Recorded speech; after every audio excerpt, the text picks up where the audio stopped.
Good afternoon, guys. My name is Kudzie.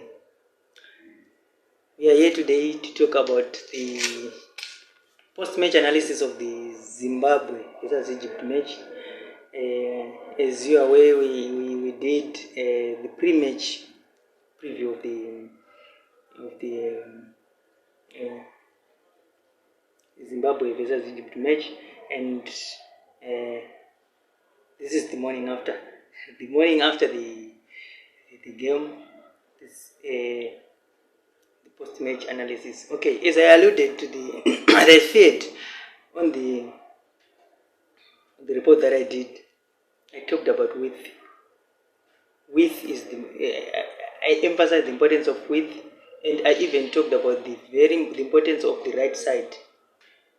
Okay, so we're saying the right side, we knew Salah and Captain Ewa Mohammed will utilize that wing. It will be the most loaded wing. They will try to overload that wing. And what they do, and the goal will come from the person who is not Salah, the opposite side, which I said Trezeguet. And you see what happened. It happened exactly the same way. They overloaded the right side. They switched, isolated, and switched to the left side, and Trezeguet he did what he could do. And they got a goal out of nothing. So that is the importance of tactical performance analysis. It is this that we have to guard against. You look at what you want to do, how they play, in the how part. I always talk about the how part and the why part. Why should they play like that? How do they play like that? And who is the threat? Where is their weakness? So we failed to capitalize.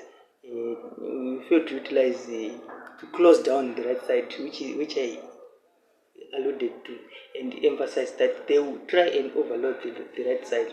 Okay, all credit to Divine Long. I did everything he could do to try and contain Salah.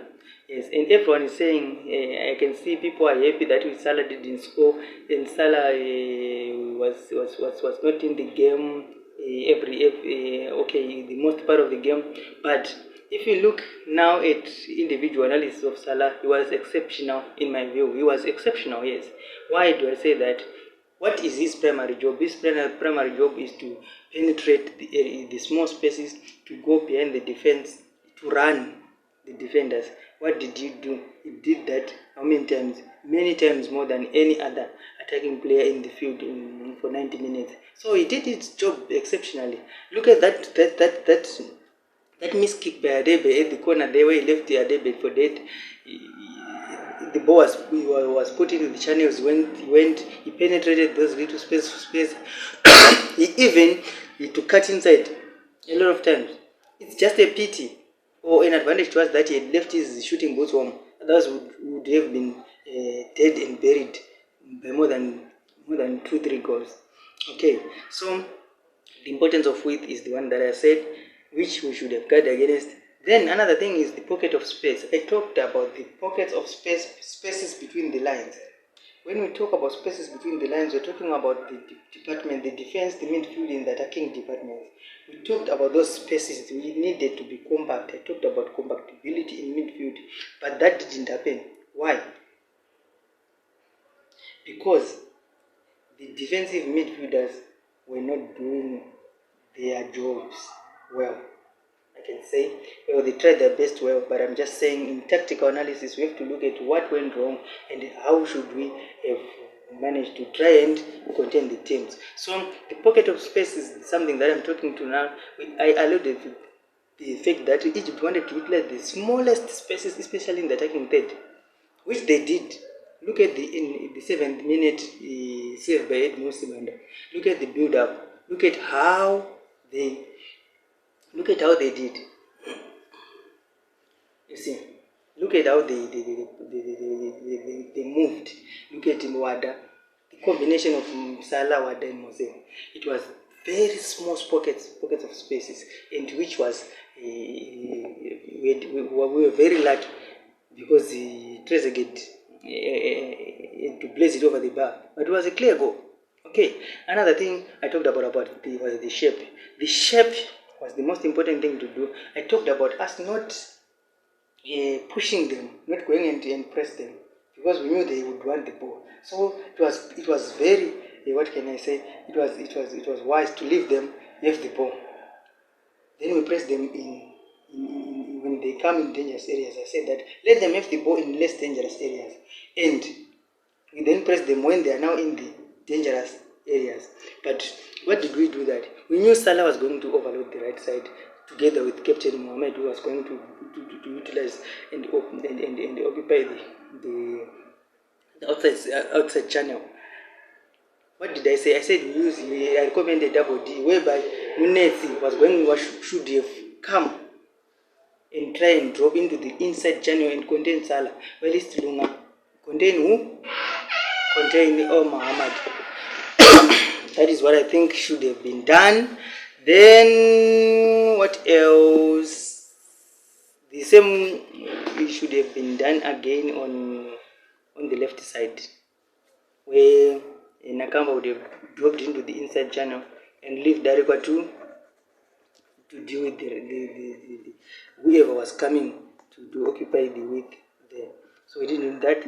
Then another thing we talked about Egazi, the aerial superiority of Egazi. Many people are castigating Musheku for not doing his job. Well, he did his job according to myself. He did well, extremely well. He was up against a 6-foot defender, one of the best areas of the ball in the world, and I think everyone knows that.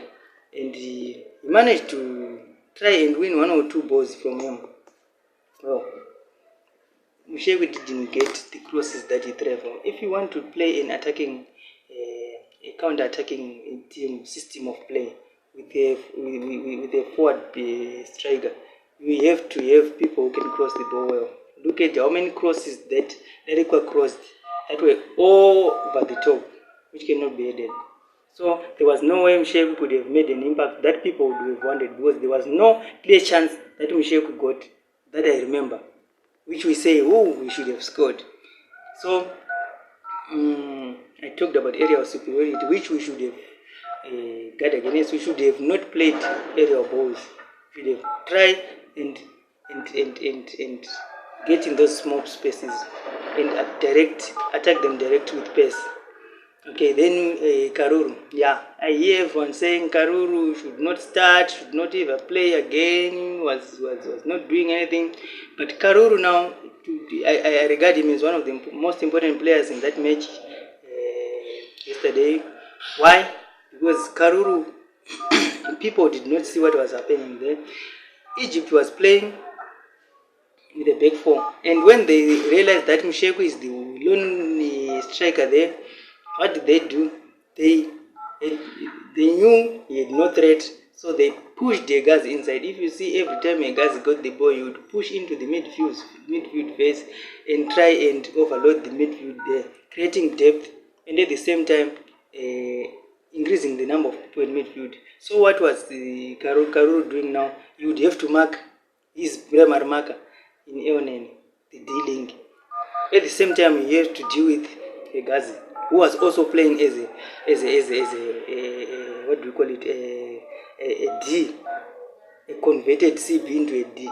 So there was numbers in midfield where in areas he would operate. So he was overwhelmed with work to do, because those guys, they had a lot of off-the-ball movement, and as well as the guys to do, the guys who was playing as a D now, as well as the original D in Eonen.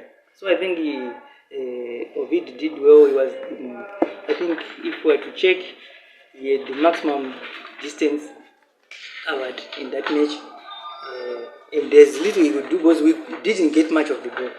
So that's what I think.